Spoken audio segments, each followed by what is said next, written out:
Okay, good morning. So we come back to our Gemara. We took a brief break. We were talking about Tu B'Shvat. Now we come back to the Gemara.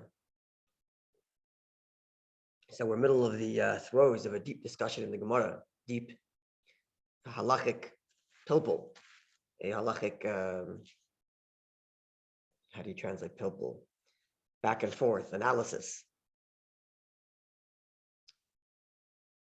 What we're discussing is a woman who's a Sotah, and as a result, as part of the proceedings, she offers a meal offering.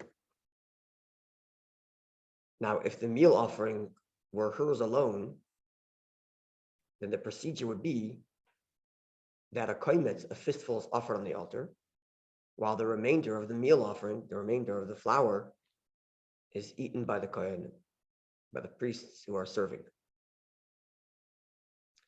In this particular instance, however, considering that she herself is married to a kohen, and the law is that when a kohen offers a meal offering, the entirety is burnt on the altar. And because she's married to a kohen, and now this kohen owns some portion, to some degree, the meal offering belongs to him as well. So when she's offering it, it's her offering it, but there's also his ownership in that offering. And therefore we have a conflict of obligations. As far as her obligation goes, if this was her offering, we offer a fistful and the rest is eaten. If this were his obligation, then the entire thing would have to be burnt on the altar. And now that it's a combination with both, good morning, we have a conflict. What do we do? So to resolve this issue, the Gemara said as follows. A fistful is offered, we're on Chav Gimel and Aleph, as in order to fulfill her obligation, a fistful is offered on the altar in order to satisfy her obligation. But the rest of the offering can't be eaten by the priest, as would be the obligation on her side. And therefore the rest is also burnt after the fistful has been taken. So there's two sets of offering on the altar. First, the fistful to satisfy her obligation, and then the rest to satisfy his obligation. Now, as for the fact, said the Gemara, that as far as her obligation goes, the remainder may not be offered on the altar. So it's not as if we can just offer a fistful on her behalf and then offer the rest on his behalf. Offering the rest would not just be the fulfillment of his obligation, but would actually contradict her obligation, a prohibition on her to offer the remainder of her offering, more than a fistful. So explain the Gemara that we're citing the view of Rabbi Eliezer. Rabbi Eliezer says like this, that when someone offers a meal offering and a fistful is offered on the altar as an offering, the remainder may not be offered as an offering, but it could be used as fuel on the altar. It can't be offered with the intent that this is an offering, but it could be burnt on the altar just as fuel, as if it were a piece of wood.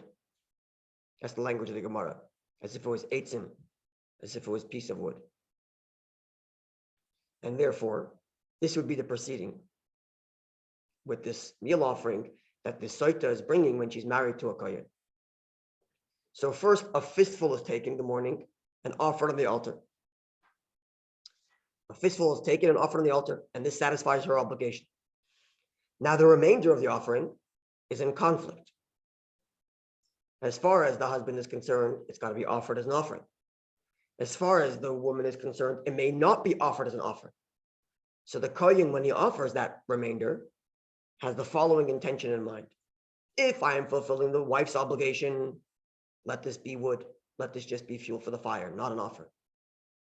If I am fulfilling the husband's obligation, let this be an offering. This is the way the Gemara is satisfied the conflicting obligations of her and him. The fistful can be offered as an offering, because whether it's his or hers, it's got to be offered as an offering. The remainder, as far as he's concerned, has to be an offering. Okay, so have in mind, if it's for him, it's being offered as an offering. As far as she's concerned, it may not be offered as an offering.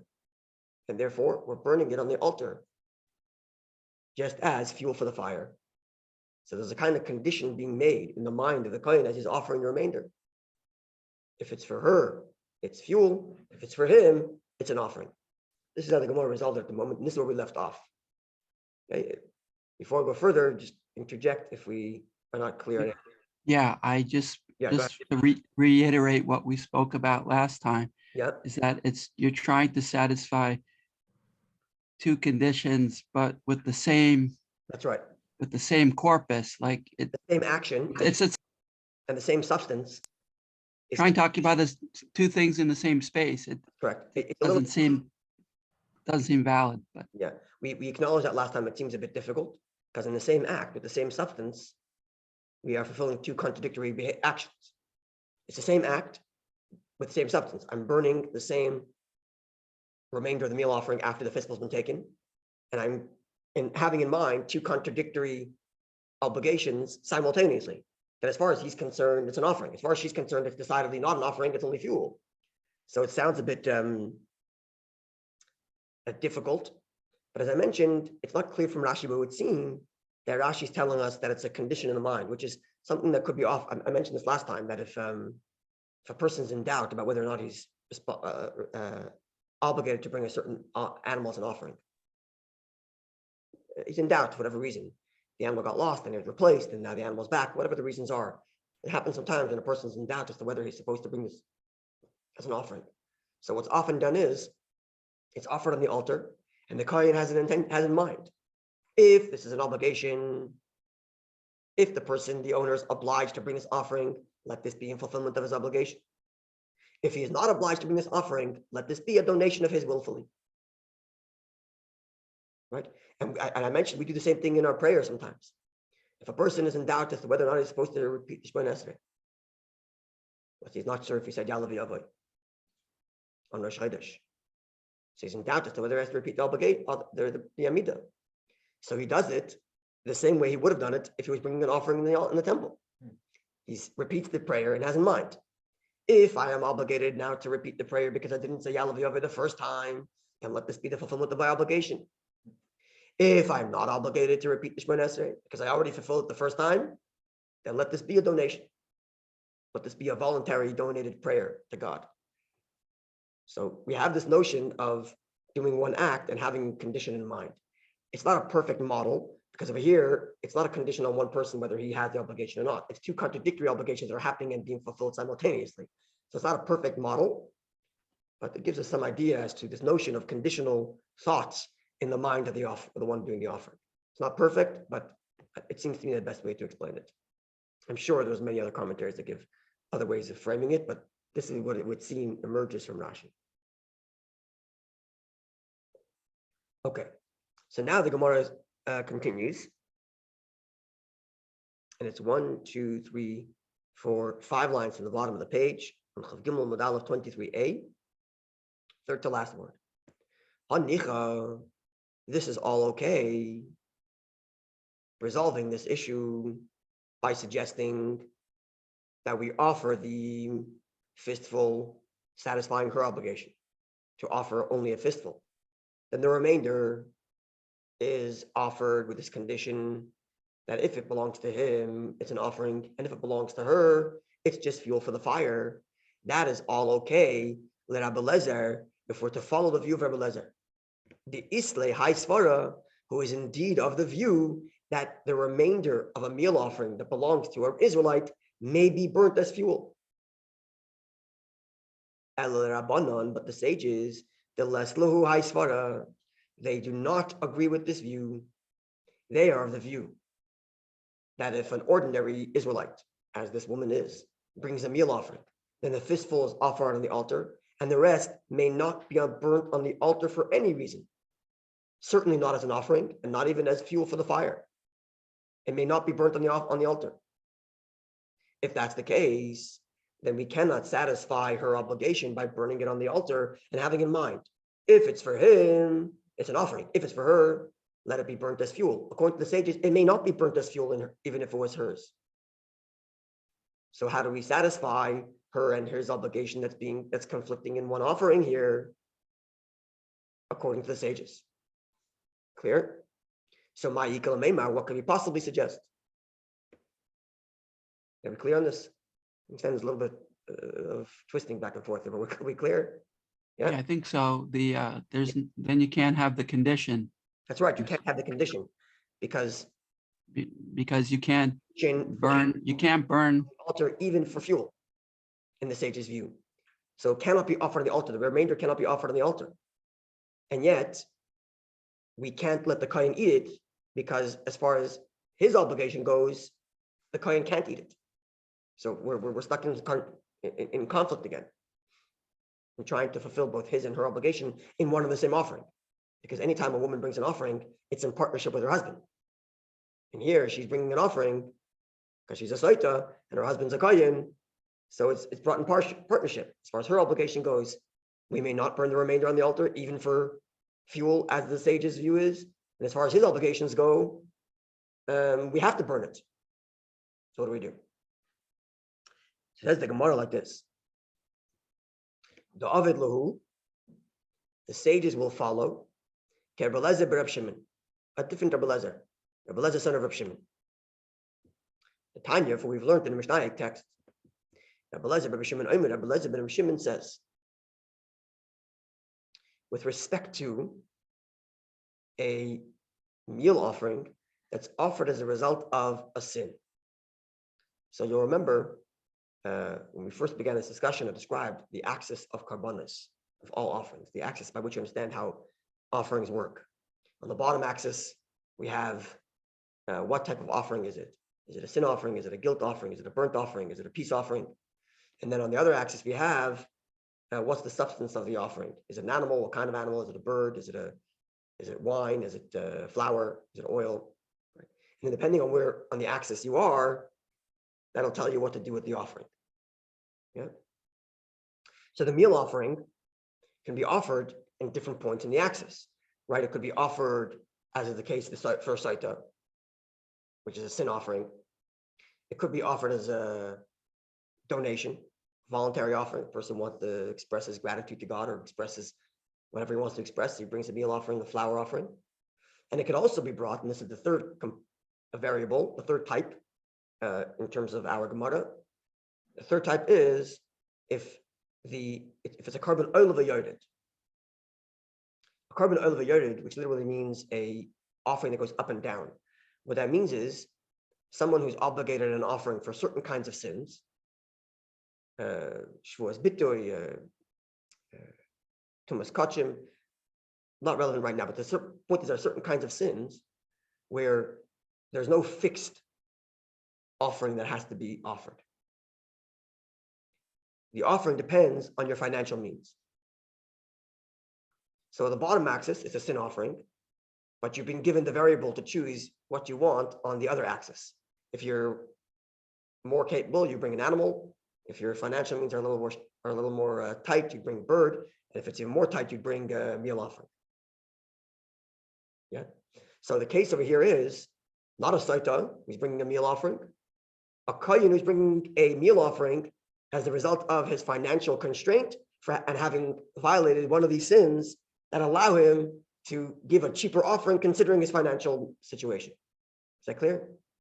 That's the case. Is that clear or no? Yeah?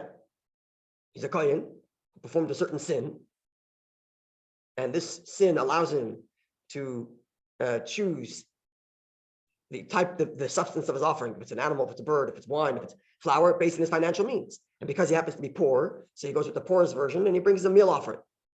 Yeah, so it's that kind of sin offering. Now, in that type of sin offering, the Gemara, the verse has a unique phrasing of the offering, specifically if a kohen did that sin.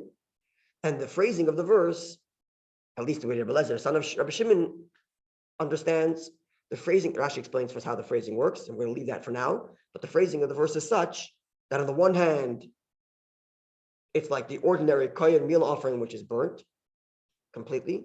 On the other hand, it's similar to the meal offering of an Israelite, which a fistful is burnt. Only a fistful is offered on the altar. So what does Rabbi Shimon say? It says like this. Tanya, we learned, if I'm not clear, please interrupt me. I know there's a lot of details here. Rabbi Shimon says, the fistful is offered on its own. And in this way, the Kohen's offering is similar to every other Israelite's meal offering, where only a fistful is offered. But Hashirayim, the leftovers, is not given to the Kohen to eat, as it would be for Israelites' offering, not burnt as an offering, as it would be if it was just a random meal offering that he decided to offer as a donation, or the other meal offering is when the Kohen is installed into the service, he brings a meal offering, or the high priest daily meal offering, which is burnt completely. So he gives a fistful, because in that way he's similar to the Israelite. The remainder, he's not similar to an Israelite. So what happens? Hashirayim, the remainder, mispazrim, is spilt. Mispazrim literally means dispersed, strown. Al beis hadeshen, on literally what means the house of the fire. This is a place where they would basically discard of leftover offerings that become invalid, have no longer can be offered on the altar, no longer eaten. So it's disposed of in this special disposing place called Beis Hadeshen, a place with a hearth, a fire, and they burn it. So what we see from Rabbi Shimon is that we can take the same offering and split it in two. Partially, the fistful is offered on the altar, and the remainder is burnt, literally, basically, like Ashi says, in waste. It's discarded, but discarded in the temple fashion. Not discarded in the garbage in your house, God forbid, but discarded in the temple fashion by burning it on the special hearth. Yeah. So says the Gemara, therefore, we can do the same thing over here. As far as her obligation goes, a fistful is offered on the temple. As far as his obligation goes, we cannot offer it on the altar as an offering, because that would be in violation of her obligation. We cannot burn it on the offering as fuel, because that too would be a violation of her obligation, because in her obligation goes, we may not burn the remainder on the altar. So what do? We discard it in the temple discarding location, which is the special hearth called the Beis Hadeshen, the house of the hearth. This location, this room that has special fire for discarding leftover offerings. And that's what we would do.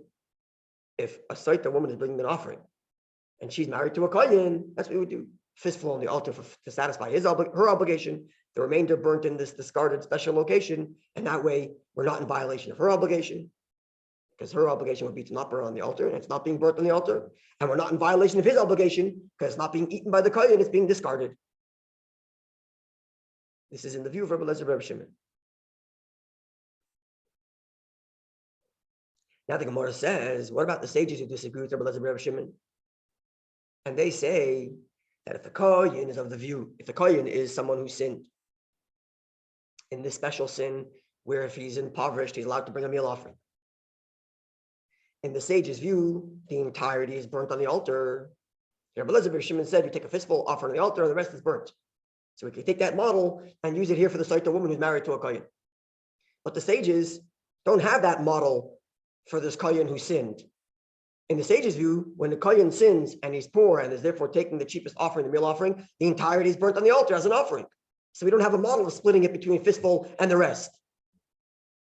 So says the Gemara, Afilu Rabbanon, even the sages who disagree with Rabbi Shimon, and they say that if a Kohen sinned with this kind of sin that is allowed to use a cheaper offering, the entirety of the meal offering has to be burned. They don't disagree with Rabbi Shimon, only if the Kohen is bringing a meal offering of a sin. The bas hakravahi, where there it's supposed to be offered. And because it's something that's supposed to be offered, you cannot discard half of it. Rabbi Shimon says, okay, we're going to take a fistful offer on the altar, take the rest and discard it, and somehow discarding it is not in violation of his obligation to offer the rest. The sages say you can't do that. If his obligation is to bring it, you can't discard half of it. And if we don't have a model of splitting it into fistful offered and the remainder burnt. But when it comes to the Sotah, where one of the owners, a woman, has no obligation to bring the rest of it. Here the sages will agree that we could split it. So when it comes to the meal offering, when it comes to the kohen who sinned and is now obligated for a meal offering, the sages will say, look, you're obligated to bring an offering. You don't get to split it and discard half of it.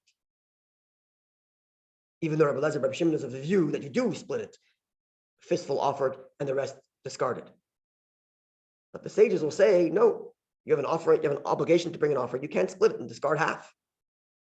But in the case of the Sotah, because half the owner may not offer the remainder, there the sages will agree, yes, we can split. Fistful offered on the altar to satisfy her obligation, and the rest burnt in the discarding location because we can't offer it, considering that her offerings may not be offered, the remainder of her offering may not be offered, and we cannot give it to the kohen to eat, considering that his obligation is that it shouldn't be eaten by the kohen, and thus it's discarded in the special discarding location in the temple. So this concludes this part of the discussion where the Gemara satisfies two conflicting obligations that's coming in one carbon. Right, so let's just summarize where we are just to make it clear.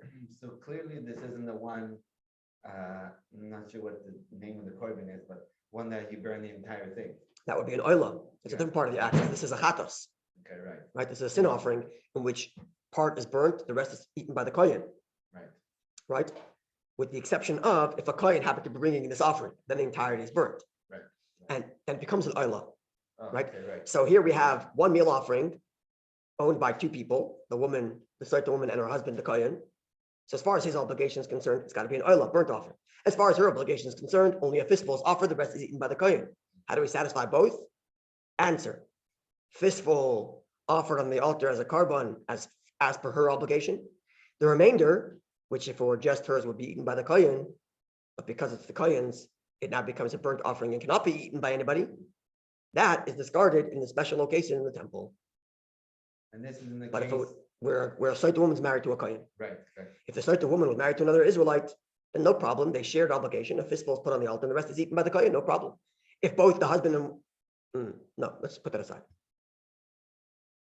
Okay, so I hope that was somewhat clear. If it's not, please again interrupt me. I'll try to clarify the best I can. And God willing, tomorrow we're going to have like rapid fire. The Gemara is going to go through a bunch of laws and cite the verses that sustain them. The Mishnah mentioned a bunch of laws with respect to the distinction between men and women. With respect to tzaras, like the Metzora, the skin discoloration.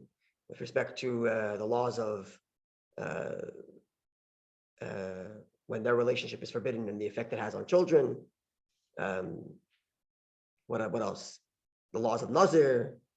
A bunch of laws that the Mishnah mentioned that's different between ritual law that we treat men and women differently, and the Gemara in rapid fire is going to go through one by one, quoting verses to support the Mishnah's laws. And with that, we're going to conclude this chapter. Okay, it was a little bit of a pilpul, a little bit of a back and forth, but I hope that was clear. And thank you for coming along on this journey. This is part of what it means to inculcate, a human has a certain amount of mental bandwidth.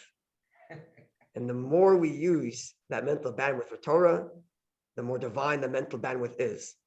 So we're here breaking our minds, trying to understand a theoretical law that's relevant to none of us. And maybe, I don't know, in history, it probably was relevant at some point in time. I don't know how many times this law came up in history, but it doesn't matter. The point is, it's God's wisdom, it's God's manner of thinking, and we break our brains to try to think in God's terms. And that in and of itself is where it's at, as explained at length in chapter 5 of Tanya. Which we have to remind ourselves of that whenever we do this kind of mental exercise and trying to understand the Gemara. Remind ourselves, this is a divine mental exercise. We better use our mental bandwidth on divine mental exercise than other stresses, God forbid. Beautiful, Rabbi. Yeshikoach. Oh, yeah. Have a good day. You should go from strength to strength. God bless you. All the very Amen. best to you all. All the very best to you all. You Have too, a Judge. blessed day. Thank you so much. Thank you.